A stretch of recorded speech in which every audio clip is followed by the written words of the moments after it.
We are beginning the top of 3 p.m. with some breaking news that's coming in from Australia, where a video of Khalistan protests have now emerged from Melbourne.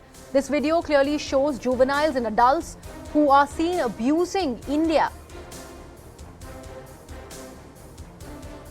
My colleague Siddhant Mishra is joining us on the broadcast. Siddhant, we've seen how Australia has been at the forefront of all the Khalistan-related protests where there has been a growing demand of the secession of Punjab from India. We've also seen how there has been a pro-Khalistan referendum. The police has also released the pictures of people who were responsible for the brawl. However, nothing that the authorities or the law enforcement agencies are really doing in Australia seems to be working from what is being seen on the ground. Well, that's right. There have been series of protests, not just in Australia, but countries like US, Canada, England. And in fact, to all these countries, Indian government has expressed a strong reaction to the way protests are taking place. In fact, in various countries, the Indian foreign officers have also been attacked. But now we have come across this video of a protest which took place on 27th of March outside the Indian consulate in Melbourne. And this video is very important to be highlighted because in this the separatist groups have pushed children in front to protest. Now in this video one can see that how cops are guarding the Indian consulate office in Melbourne, and on the other end you can see the small children, minors, are making announcements and doing sloganeering, and in fact derogatory slogans against India, Bharat Mata, were also done by these minors. So, imagine the level of protest, imagine the level of hatred these groups have for India. And despite that, on the name of free speech, on the name of democratic values, these separatist groups are roaming freely. The members are roaming freely in countries like Australia, Canada, UK and US. But since prime ministerial intervention had been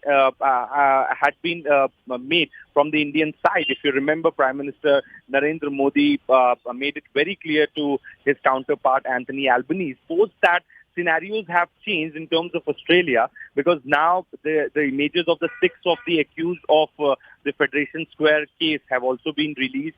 Now the diplomatic buildings which belong to Indian government are also being protected, and even none of the buildings in Australia have been vandalized or attacked by the separatist groups. So now the government of Australia makes sure that no vandalism takes place, and in fact, if somebody takes law in hand, so even police releases image, and then the arrest is also taking place.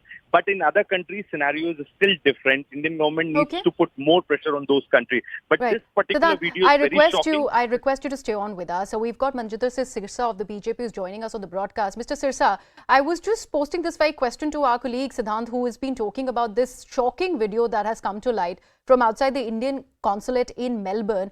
You are seeing children who have been put at the forefront abusing India in Melbourne. This despite so many supposed actions that have been taken by the law enforcement agencies, by the security authorities in Australia. However, these instances continue to grow and come out of Australia. Nothing really is stopping from all these secessionist forces to really, lie low. मुझे लगता है कि जो ये सब किया जा रहा है, इसके पीछे एक पर्पस है भारत को बदनाम करने का, इंडिया को बदनाम करने का। लेकिन वो बदनाम करने के चक्कर में इस कदर नीचे आ जाएंगे कि अपने बच्चों का भी इस्तेमाल करेंगे, ये तो हमने भी कल्पना नहीं की। हम सब जानते हैं कुछ लोग हैं जो आईएसआई के हाथों में खेलते हैं, उनका जो एजेंडा है उसको फॉलो करते हैं, और बहुत सारे जो ये लोग दिखाई देते हैं ऐसे प्रोटेस्ट में, इनकी कहीं ना कहीं जो पाकिस्तान की एजेंसीज के लोग, उनके साथ भी फोटो कहीं ना कहीं प्रोग्राम में मिल जाती है। अभी हमने देखा कि इंग्लैंड में भी जो प्रोटेस्ट कर रहे थे, उनकी भी बाद में जो उनके इसमें मेन उनका आदमी था, उसकी भी फोटोग्राफ जो थी पाकिस्तान के हाई कमिश्नर और पाकिस्तान के लोगों के साथ दिखी। लेकिन बच्चों का भी इस्तेमाल करेंगे, हम तो समझ नहीं पा रहे कि किस हद तक जाएंगे और इनका पर्पस क्या है। स्वाय इंडिया को बदनाम करने के जो पाकिस्तान का एजेंडा है, उसके अलावा इनका क्या एजेंडा हमें समझ नहीं आ रहा। जी सिरसा साहब, अभी ये भी सामने आया था, मुश्किल से एक हफ्ते पुरानी ये खबर है कि जो खालिस्तान रेफरेंडम के ब्रॉल में जो लोग जिम्मेदार थे उनकी पिक्चर्स रिलीज की गई थी ऑस्ट्रेलिया में, लेकिन उसके बावजूद ये जो फोर्सेस हैं वो they continue to rear their ugly head, they continue to protest. और यहाँ पे जो विजुअल्स हम दिखा रहे हैं वहां पे हम क्लियरली देख सकते हैं कि इंडियन कॉन्सुलेट के बाहर जितने भी सिक्योरिटी पर्सनल हैं दे आर म्यूट स्पेक्टेटर्स। देखिए, ऑस्ट्रेलिया में, कनाडा में ये प्रॉब्लम है कि वहाँ की गवर्नमेंट जो है वो एक चुप रहती है, वो इस मसले पे कुछ अपने एक्शन नहीं लेते और उसका खमियाजा उनको कभी भुगतना पड़ेगा। कनाडा में पिछले दिनों में बम ब्लास्ट भी हुए। अगर आप चुप रहेंगे तो कभी ना कभी आपको भी उस चीज का खमियाजा भुगतना पड़ेगा। लेकिन मुझे बहुत अफसोस है, दुनिया भर के सिख वीडियो डाल के बात का अफसोस जाहिर कर रहे हैं कि ये लोग जो कर रहे हैं हम सबको बदनाम कर रहे हैं। क्योंकि जब एक सिख है ना, क्योंकि उसके सिर पे दस्तार है, उसकी एक अलग आइडेंटिटी है। जब वो अच्छा काम करता है तो पूरी दुनिया में उसकी वाहवाही होती है, तो सभी सिखों की होती है क्योंकि वो दूर से आइडेंटिफाई होता है। जब कोई बुरा काम करता है तो फिर बदनामी भी सारी कम्युनिटी की होती है क्योंकि वो दूर से आइडेंटिफाइड है। इसलिए हमें बहुत दुख और बड़ा खेद है जब हम ये वीडियो देख रहे हैं। हमें खुद नहीं समझ में आ रहा कि हम इसको कैसे रिएक्ट करें। ये कौन लोग हैं, क्यों ऐसा कर रहे हैं, क्यों करना चाहते हैं, और ये हम सबके लिए थ्रेट बन चुके हैं। हमें दुनिया भर में इतना बदनाम किया जा रहा है। अब सभी नेशनल चैनल्स इंडिया में या बाहर के चैनल्स आज यही सब दिखा रहे हैं। तो क्या हो रहा है, हमारे बच्चों के लिए एक बहुत बड़ी थ्रेट खड़ी होगी। तो सिरसा साहब, आपको क्या लगता है कि इंडियन अथॉरिटीज को फिर से ऑस्ट्रेलियन काउंटरपार्ट से बात करने की जरूरत है, क्योंकि ये वही कंट्री है जहां से इतने सारे हिंदू टेम्पल्स के ऊपर अटैक्स की भी खबरें आई हैं, रेफरेंडम पे रेफरेंडम का कॉल ली जाती है, गैदरिंग्स होती हैं और ये सब अलाउ होता है in the name of democracy. But what do you think Indian government should do when it comes to these talks with the Australian counterparts? I think they should act in the same way, the way they acted against England High Commission here in India. जैसे उनके सामने से security withdraw की and then they put the toilet again in front of their house. Now they were screaming like anything and they have sent a full convoy of policemen again outside the embassy.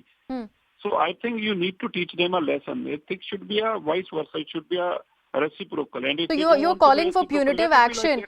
लेकिन सिरसा साहब, मैं आपसे ये भी जानना चाहती हूँ, आपको लगता है कि ये कॉपी कैट एक्शंस हो रहे हैं यूके में जो देखा गया इंडियन हाई कमीशन के एम्बेसी के बाहर, उसी तरह का सिमिलर अटेम्प्ट किया गया है मेलबर्न में? आपको लगता है ये बहुत ही ज्यादा एम्बोल्डन हो रहे हैं ये जितने खालिस्तान फोर्सेस हैं एक दूसरे को देख के?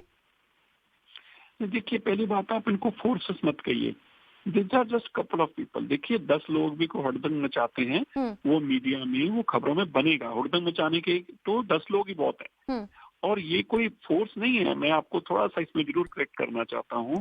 जब हम बाहर का डायस्पोरा को देखते हैं हमें लगता है कि शायद डायस्पोरा के लोग ऐसे, नहीं, डायस्पोरा ऐसा नहीं है। डायस्पोरा में 0.1% लोग हैं। कुल 200 एक सिटी में लोग होंगे एक कंट्री में, और वो 10-10, 15-15 एक सिटी में लोग हैं। जो लोग ऑल टुगेदर बहुत कम नंबर्स में है, they cannot even cross hundreds, and most of them are funded by these agencies, क्योंकि जो एजेंसीज का एजेंडा है वही इनका एजेंडा है।